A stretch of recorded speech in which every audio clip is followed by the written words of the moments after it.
Supreme court के chief justice B R. Gavai ने पंडित जवाहरलाल नेहरू और इंदिरा गांधी को लेकर एक चौंका देने वाला बड़ा खुलासा किया है। सीजेआई ने अपने बयान में साफ तौर पे कहा है कि भारत के प्रथम प्रधानमंत्री पंडित जवाहरलाल नेहरू ने एक मुस्लिम को चीफ जस्टिस नहीं बनने दिया है।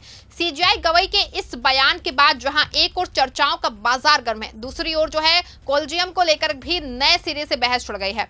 सीजेआई गवई ने ये बात क्यों कही है कि पंडित जवाहरलाल नेहरू ने क्यों एक मुस्लिम को चीफ जस्टिस नहीं बनने दिया, ये सब कुछ मैं आपको अपनी इस रिपोर्ट में बताने वाली हूं। साथ ही इस पर भी चर्चा करेंगे कि सीजेआई गवई ने इंदिरा गांधी को लेकर क्या कुछ कह दिया है। नमस्कार, आप देखना शुरू कर चुके हैं 4 PM और मैं हूं आपके साथ सिमरन। दोस्तों, अभी एक महीने पहले बी.आर. गवई ने सीजेआई के रूप में सुप्रीम कोर्ट की कमान संभाली है। वो वक्फ जैसे बड़े मामले की सुनवाई कर चुके हैं और कई बड़े और अहम केस को भी देख रहे हैं। हालांकि इस बीच सुप्रीम कोर्ट में गर्मी की छुट्टियां चल रही हैं और सीजेआई साहब इस समय यूके के राउंड टेबल में हैं और विशेष चर्चा में भारत से जस्टिस विक्रम नाथ और यूके की सुप्रीम कोर्ट की जज बैरोनेस कार और जज जॉर्ज लेगेट के साथ हैं। यहाँ पे सीजेआई गवई ने अपने भारत की न्यायपालिका की स्वतंत्रता, कॉलेजियम और न्यायालय पे बाहरी दबाव को लेकर चौंका देने वाले खुलासे किए। बता दें आपको, हर दौर में भारत में कॉलेजियम और सरकार को लेकर मामले तनावपूर्ण रहे हैं। मोदी सरकार भी कॉलेजियम को लेकर के कई बार सवाल उठा चुकी है। आपको याद दिला दें कि 78 स्वतंत्रता दिवस पे पीएम मोदी ने कॉलेजियम को लेकर के लाल किले से भाषण दिया था। माना जाता है कि कॉलेजियम को समाप्त करके national judicial appointment commission act को लाना चाहती है, क्योंकि अब तक की सरकारों का मानना है कि कॉलेजियम में वो भाई भतीजावाद ज्यादा है, क्योंकि 4 सीनियर जज चीफ जस्टिस मिलकर ही कॉलेजियम को चलाते हैं और इन्हीं की सिफारिश से नए सीजेआई और सुप्रीम कोर्ट के बड़े फैसले किए जाते हैं। बता दें आपको कि 2018 से अब तक 7 वर्षों में देश की विभिन्न उच्च न्यायालयों में 78% जज स्वर्ण जाति से बनाए गए हैं। उनके अनुसार 715 जजों में से केवल 22 एससी श्रेणी से आते हैं, वहीं 16 एसटी और 89 ओबीसी जाति से आते हैं। इस दौरान 37 अल्पसंख्यकों को भी जज बनाया गया है। बता दें आपको, आरोप लगता रहा है कि जजों की नियुक्तियों में देश के कमजोर वर्गों को निधि देने में कोताही की गई है। ऐसे में कॉलेजियम को लेकर हर सरकार और सुप्रीम कोर्ट के बीच कुछ ना कुछ तल्खी रहती है, लेकिन वहीं दूसरी ओर अगर सुप्रीम कोर्ट की माने तो सरकार की ओर जजों की नियुक्ति में कहीं ना कहीं सरकार की ओर देखना पड़ता है। ऐसे में न्यायपालिका की स्वतंत्रता भी प्रभावित होती है।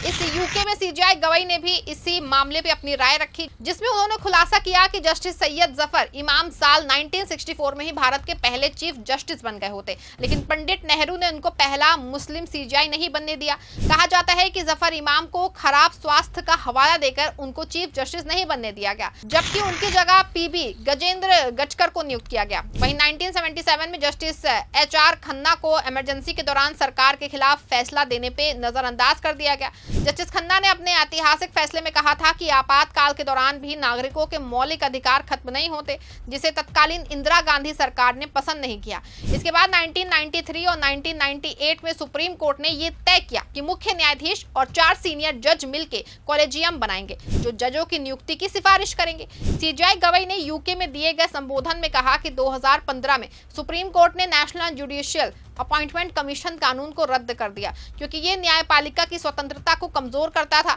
ये कानून केंद्र सरकार ने कॉलेजियम की जगह लागू करने की कोशिश की थी। सीजेआई गवई ने यह भी कहा कि रिटायरमेंट के बाद जजों का सरकार से कोई पद लेना या चुनाव लड़ना गंभीर नैतिक चिंता का विषय है। इसमें जनता में यह संदेश जा सकता है कि फैसले भविष्य की पद लाभ की उम्मीद में दिए गए थे।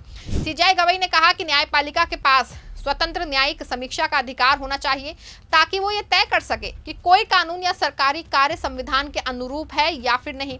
उन्होंने कहा कि न्यायाधीशों द्वारा रिटायरमेंट के बाद सरकारी पद स्वीकार करना या चुनाव लड़ना गंभीर नैतिक प्रश्न खड़े करता है।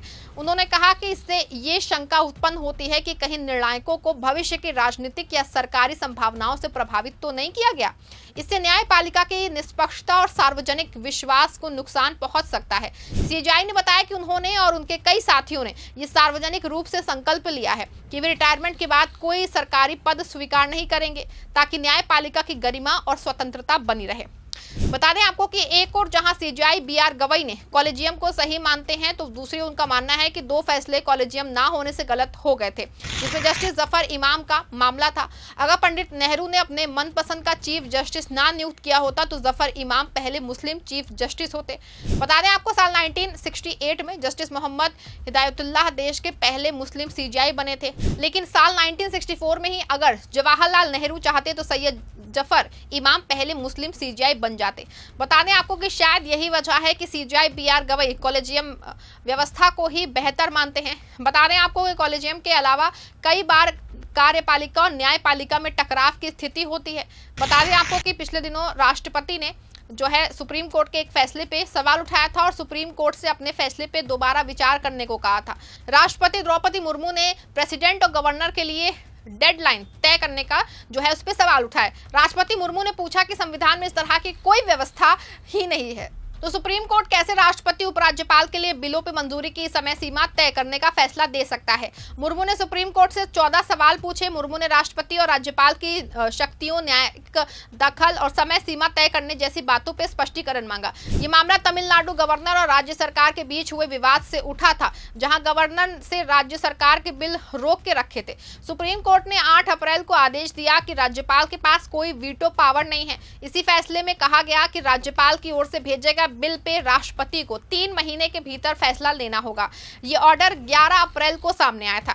बता दें आपको कि इससे पहले सुप्रीम कोर्ट पे उपराष्ट्रपति जगदीप धनखड़ भी सवाल उठा चुके हैं। धनखड़ ने कहा था कि अदालतें राष्ट्रपति को आदेश नहीं दे सकती। संविधान के अनुच्छेद 142 के तहत कोर्ट को मिला विशेष अधिकार लोकतांत्रिक शक्तियों के खिलाफ न्यूक्लियर मिसाइल बन गया है। जज सुपर पार्लियामेंट की तरह काम कर रहे हैं। बता दें आपको कि इस बयानों के बाद पूर्व सीजेआई संजीव खन्ना ने कोर्ट के अपने काम है और सुप्रीम कोर्ट कानून के हिसाब से चलता है और उसके लिए संविधान ही सबसे बड़ा है। क्या इसी बयान और दिशा की ओर से आगे बढ़ के सीजेआई गवई नहीं सोच रहे हैं? कॉलेजियम क्या सुप्रीम कोर्ट के लिए सबसे बेहतर विकल्प है? क्या सीजेआई और हाईकोर्ट की नियुक्तियां कॉलेजियम को लेकर के होना चाहिए? क्या सरकार की सोच के अनुसार कॉलेजियम को बदलना जाना चाहिए? क्या कॉलेजियम ना होने की वजह से देश के पहले मुस्लिम जस्टिस सैयद जफर इमाम नहीं बन पाए थे? क्या कॉलेजियम ना होने से इंदिरा गांधी ने अपनी पसंद का चीफ जस्टिस चुन लिया था? आप इस पूरे मामले पे आपका क्या कहना है? अपनी राय कमेंट में जरूर लिखिएगा। इस खबर को लाइक शेयर करिएगा। धन्यवाद।